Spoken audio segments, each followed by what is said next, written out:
방사선 가습기로 네. 오창이나 오송이나 뭐 이런 지역에 네. 가격 부동산 가격이 폭등했다 이런 얘기도 있는데. 지금 며칠 안 됐잖아요. 바로 인정한 며칠 안 얘기예요. 됐는데요. 예. 이게 저는 그렇게 생각을 합니다. 저도 직접적으로 들은 얘기인데 예. 문의가 엄청나게 오는 게 테크노 지역, 테크노폴리스.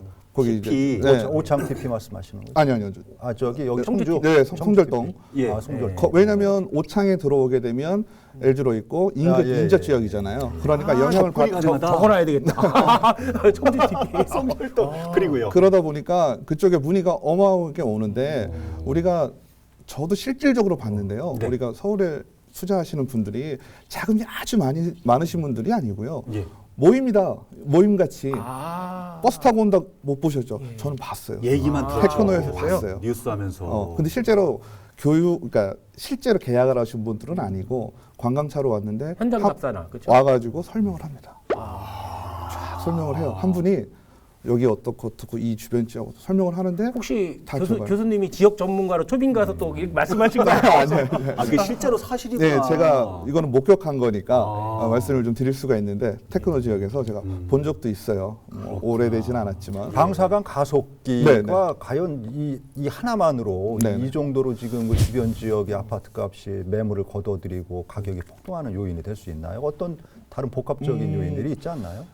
우리가 실질적으로 방사선 가속기가 어느 정도 효과를 낼 것이냐라고 한다면 저는 부동산 가격이 오른 것보다는 덜할 거라 생각을 하는데 아하. 부동산이라는 게 이론으로 되지 않잖아요. 잘 아시지만. 그렇죠. 가장 중요한 게 사람들이 해야 돼? 말아야 돼? 이게 가장 그러니까. 네, 그래가지고 예전에는 부동산 가격지수, 매매지수, 전세지수 이런 게 있었거든요. 예. 지금 심리지수를 많이 봐요. 심리지수. 부동산 소비 심리지수라는 걸 많이 보거든요. 오. 그러면 심리지수가 지금 작년 같은 경우도 보니까 청주 같은 게 전국은 비슷하게 움직이는데 청주도 작년에 좀 내려갔다가 점점 올라와요. 똑같아요. 지수라는 게 100 이상이면 잘 될 것 같다 이게거든요.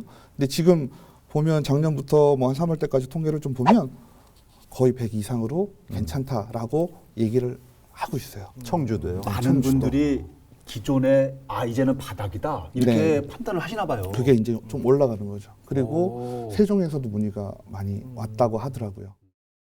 아니 그 세종도 네. 아직 그 더 물량이 앞으로 계속 이제 있을 텐데 네, 네. 그런데도 불구하고 네, 그 이쪽 다시 네. 그 이제 청주 쪽으로 그 눈을 돌린다는 거는 턴. 어떤 의미예요? 이유. 그거는 그러니까 지금 우리 이제 충청 지역에서 보면 가장 규제가 강력한 곳이 세종시고요. 세종시는 사기도 힘들고 샀다가 해도 이제 더 심해지는 게 8월 이후가 되면요. 문제가 뭐냐면 내가 청약을 하면 받잖아요. 예. 청약을 해서 받고 입주할 때까지 유지를 해야 돼요. 기본적으로. 아. 전매 제한이니까. 아. 그럼 입주를 하고 나서 내가 또 1가구 1주택 혜택을 받으려면 실거주 요건이 있어요. 아. 네, 거기는 수요일 지역이라. 그러면 2년을 또 살아야 돼요. 그럼 최소한 5년 정도 시간을 두고 투자를 하셔야 되고 예전과 다른 게 우리가 뭐 3억짜리 5억짜리면 뭐 중도금 대출 받고 처음에 이제 뭐 몇천만 원만 내면 되잖아요. 그리고 이제 잔금 치르기 전에 전매로 팔면 되니까. 예. 근데 지금은 대출 금액 빼고 내가 몇 억 갖고 있어야 되는 상황이 벌어지게 되죠. 답이 나왔습니다. 저는 답을 들었어요. 세종은 끝이야. 이제 청주에다 던져야 돼. 청주 어느 동네냐 이제 이걸 찾아야 되는데.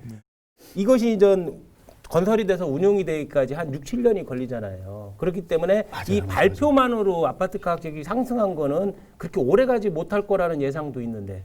네, 그렇죠. 우리가 지금까지 부동산 시장에서 이제 학습 효과를 다 했어요. 예. 세종시도 있었고요. 그다음에 SK 하이닉스에서 투자를 얼마 하겠다라는 것도 예. 표면으로 이렇게 나오죠. 그래서 우리가 기대하는 것만큼 오래 가지는 않을 것 같기는 해요. 뭐 부동산 이제 하시는 분들이 오르면 뭐 좋으니까 예. 거래량 교수님의 많아지고. 기대는 언제? 저는 어쨌든 그 얘기 자체가 이제 확정이 되고 진행이 된다면 계속은 갈 거고요. 그 시기가 있을 겁니다. 오르는 시기도 계단식으로 쭉 오르지는 이렇게 좀 선형으로 오르지는 않을 거고요. 지금 이제 좀 보시네요. 오고 또 어느 시기 착공 들어갔습니다. 그러면 또 올라갈 거고. 그다음에 준공돼서 사람들 들어오기 시작하면 올라갈 거고. 또 중요한 건 우리가 건설 과정도 좀 생각을 맞아요. 해야 돼요. 우리가 그렇죠. 경제효과 유발이라는 게 막상 완공이 되는 순간도 있지만 그거를 지으면서 거기에 이제 지실 이제 인력들이 필요하죠. 그렇죠. 인력들이 필요하면 그 인력들이 생활을 오창 청주 지역에서 해야 되는데 맞아요. 네, 그런 부분에서의 경제 효과도 그런데 기대해 볼 수 있죠. 막상 저는 그냥 저의 개인적인 생각은 막상 들어와도 별거 없다는 생각을 해요.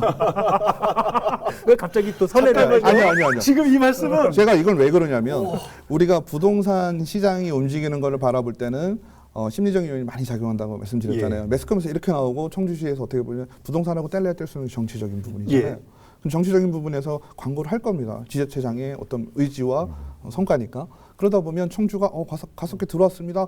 대단합니다. 이렇게 광고가 될 거고 부동산 가격이 당연히 오르죠. 예. 근데 가속기보다 오히려 더 이렇게 정부에서 내놓는 대책들이 더 세요.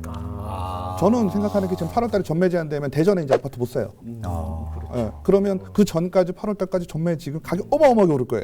전매 가능한 아파트들.